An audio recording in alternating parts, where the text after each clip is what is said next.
আগুনে পুড়িয়ে বানানো হয় জুতা। শুনতে অবাক লাগলেও ২০ বছরের বেশি সময় ধরে এই ধরনের জুতা বানাচ্ছেন মিরপুরের সেনপাড়া পর্বতা এলাকার কারখানার কারিগররা।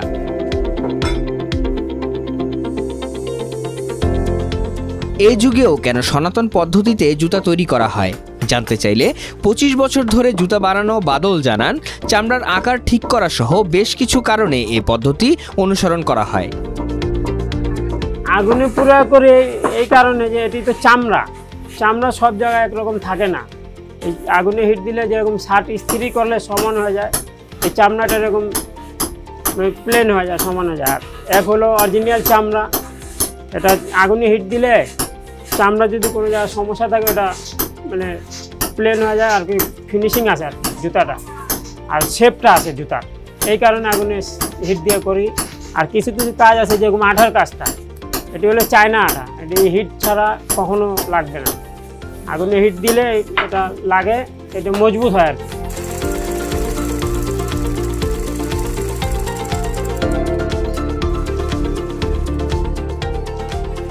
তবে আগুনে পুড়িয়ে জুতা বানানোর আগে বেশ কিছু প্রক্রিয়া অবলম্বন করতে হয় বলে জানান জুতা তৈরিতে ৪০ বছরের অভিজ্ঞ গোলাপ চান। ডিজাইন, কাটিং, সেলাই, সোল লাগানো সহ নানা ধরনের কাজ রয়েছে এখানে। আশ্চর্যের বিষয়, মেশিনের যুগে এসব কাজই করা হয় হাতে। জুতা তৈরি হয় প্রথম এই যে চামড়া আনি, চামড়া আইনা কাজ করি, কাটিং করি, ওই যে কাটিং করতেছি আমরা, চামড়া আইনা কাটিং করি। নমুনা আছে আমাদের, ডিজাইন, এই যে নমুনা আছে, নমুনা দিয়ে কাজ করি আমরা, ডিজাইন কাটি।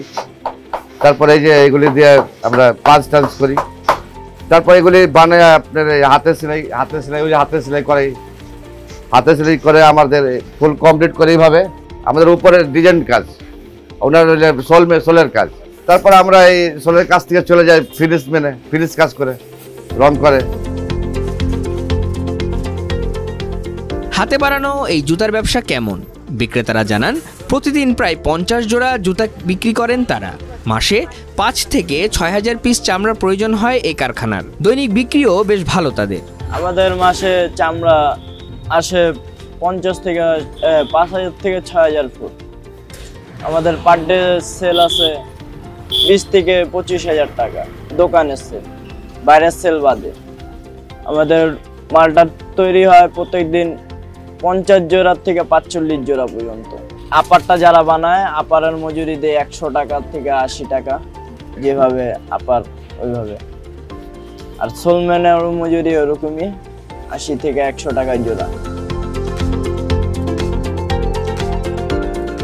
জুতার দামও অন্যান্য জায়গার তুলনায় বেশ কম বলে জানান সাকিব। বলেন, দাম কম হলেও মানের দিক থেকে কোনো ছাড় দেওয়া হয় না। আমাদের ক্যাজুয়ালগুলো বাইরে ৩,০০০ থেকে ৪,০০০ টাকা বিক্রি করে, আমরা ১৬ থেকে ১৭০০ টাকা বিক্রি করি। সোলটা হচ্ছে ক্রেপ সোল, ঠিক আছে? এগুলো খুবই লং লাস্টিং হবে, ২ থেকে ৩ বছর পরতে পারবে। একই জুতায় বাইরে ৪,০০০ ৩,০০০ টাকা বিক্রি করে, আমরা ১৬০০-১৫০০ টাকা বিক্রি করে দিই। আমাদের যে চামড়া ফুললি চামড়ার লোফার, এই লোফারগুলো আমরা ১,০০০ টাকা সেল করি, বাইরে এগুলা ১৬০০-১৭০০ টাকা বিক্রি করে, আমরা ১,০০০ টাকা বিক্রি করি। এটা সম্পূর্ণ চামড়া, এই ভিতর বাইরে সম্পূর্ণ যা দেখতেছেন চামড়া। যে আমাদের টার্সের এগুলোও কিন্তু বাইরে ১৫০০-১৬০০ টাকা বিক্রি করে, আমরা কিন্তু ১,০০০ টাকায় বিক্রি করছি। আমাদের শু হয়েছে ইটালি সোলটা খুবই ভালো। এই সোল ২-১ বছরও কিছু করতে পারবে না, ফাটবে না। এগুলো বিক্রি করতেছি ১২০০ টাকা শু, সম্পূর্ণ চামড়া। বাইরে এগুলো ২২০০-২৫০০ এরকম বিক্রি করে।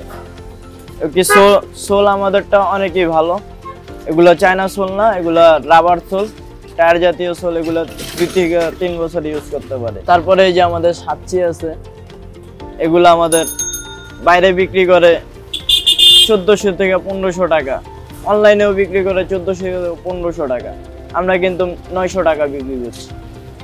আমাদের চামড়ার কোয়ালিটি খুবই ভালো। সোলটা হচ্ছে নরম সোল, খুবই সফট সোল। এগুলো সোলটা হচ্ছে একবারে কি পকেটে নিয়ে ঘোরা যাবে, এগুলো খুবই সফট, পরেও আরাম পাবে।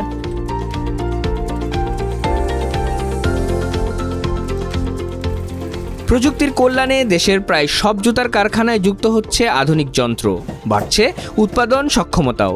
এর মাঝে মিরপুরের সেনপাড়া পর্বতা এলাকায় এখনও টিকে আছে আধুনিক মেশিন শূন্য জুতা তৈরির একাধিক কারখানা।